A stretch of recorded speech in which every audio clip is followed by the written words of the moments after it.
Good evening, ladies and gentlemen. You're now with me, Muhammad Yusuf, for TVS News at 5. Let us begin with our top story. The Chief Judge of Sabah and Sarawak, Dato' Abang Iskandar Abang Hashim, paid a courtesy visit to the Yang di-Pertuan Negeri Sarawak, Tun Pehin Sri Abdul Taib Mahmud on Wednesday. The courtesy visit was intended to deliver a brief information regarding on the judicial affairs in Sarawak. In addition, a few issues regarding judicial that are involving the federal constitution, such as the appointment of judges, are also notified to Tun Taib. 3 male suspects in Serian were arrested between August 1st and 2nd for their involvement in human trafficking. The 3 suspects are believed to be transporting 26 illegal immigrants, aged between 1 and 42, through one of the illegal routes to enter the country. According to Serian District Police Chief Aswandi Anis, the first suspect was caught on Monday after he was found transporting 7 illegal immigrants inside his vehicle. The police also arrested another suspect who was found to be transporting another 10 illegal immigrants. Meanwhile, a third suspect was apprehended on Tuesday at a petrol station after he was caught transporting 9 illegal immigrants at around 12:10 a.m. Aswandi also added that the police also apprehended all 26 illegal immigrants. All 3 suspects are being investigated under the Security Offences Special Measures Act 2012, Anti-Trafficking in Persons and Anti-Smuggling of Migrants Act 2007, and the Immigration Act 1959/1963.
This is TVS News at 5. Now let us start with our topic of the week, which is the Malaysia Agreement 1963.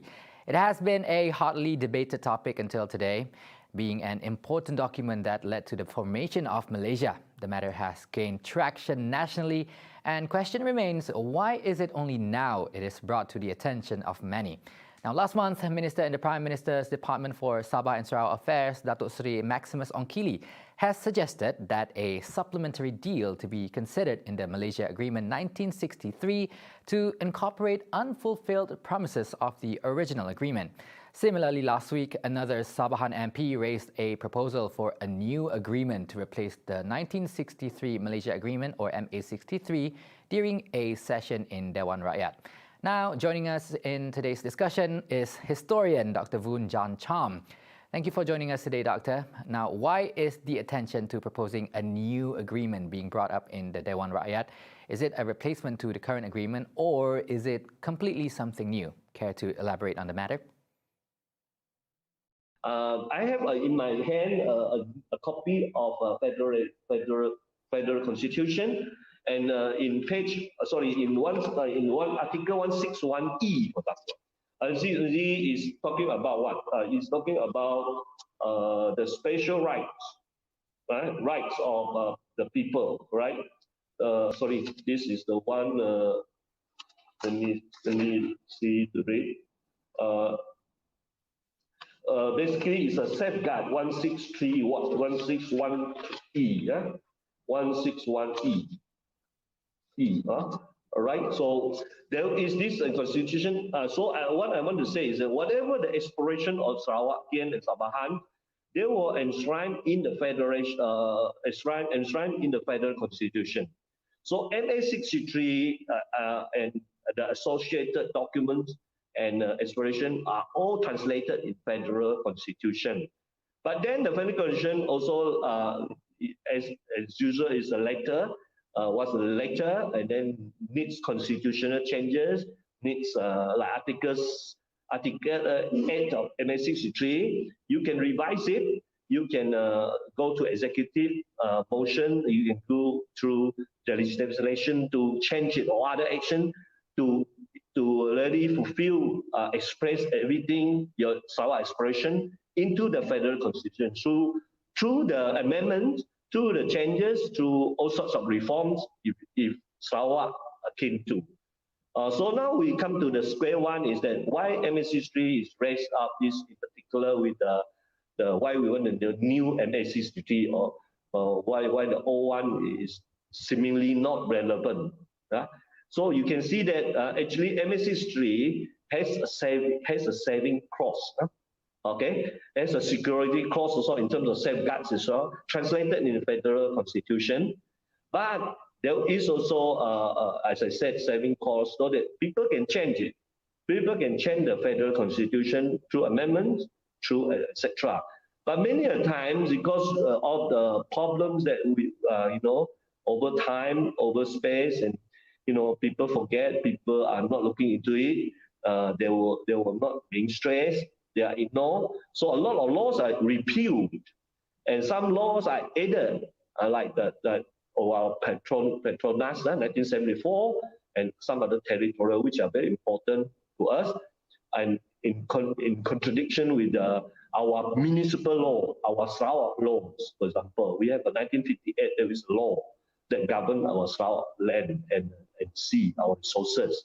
So all these require us to understand our Sarawak stand in Malaysia quite differently. We do not need a new MA63.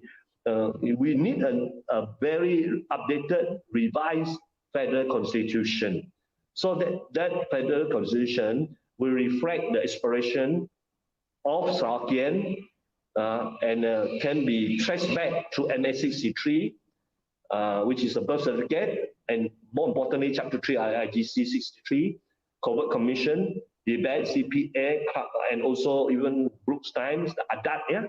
Now the Adat Majlis is the Adat, is very important. All this needs to be seen as one entirety, I would call. Now, Doctor, young people especially are not in tune with the issue or aware of their rights under MA63. Now, as a historian and as an educator, how to make the MA63 topic interesting to all ages and to ensure that they understand the rights enshrined under MA63? Yeah, right. As politically now, you can see that the 18 to 25, was it? The group is coming up. So in other words, after Form 5 or even in Form 5, you are allowed to vote and that kind of thing, right? So the young people, if you know the syllabus, Sarawak as a part in history is very flimsy, very sketchy, very small. Yeah, they were talking about different nationalities and different things about a few things, few facts about Sarawak, but they have no space for MA63.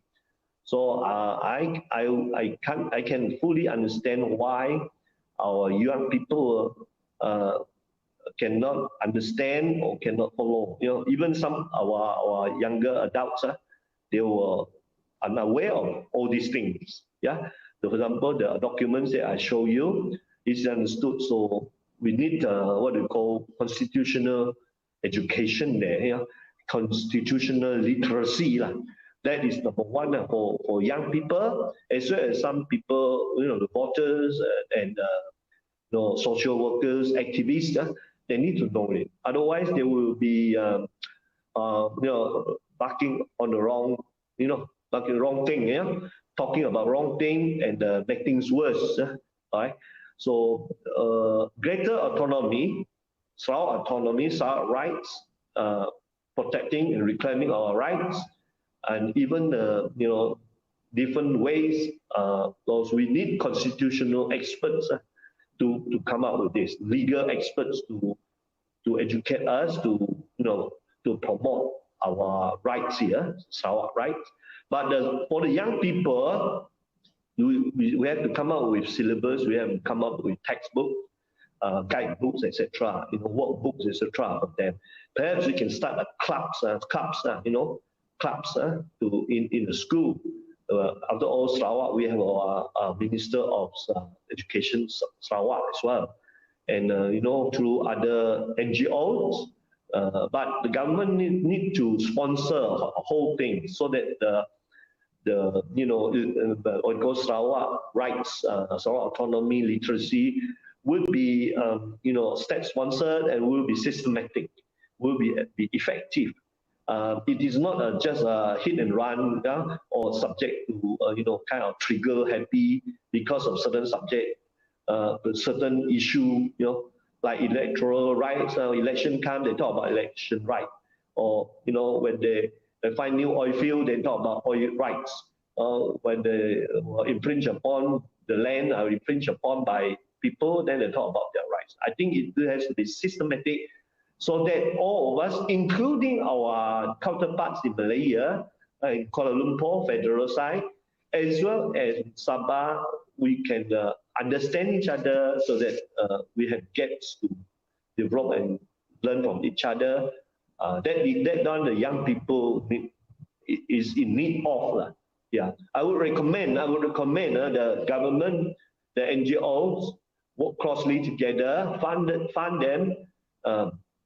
get them together, and then provide a proper channel forum, and even seminar, like TVS and different channels, so that the whole picture will be well, so that the Sarawakian user will be well informed.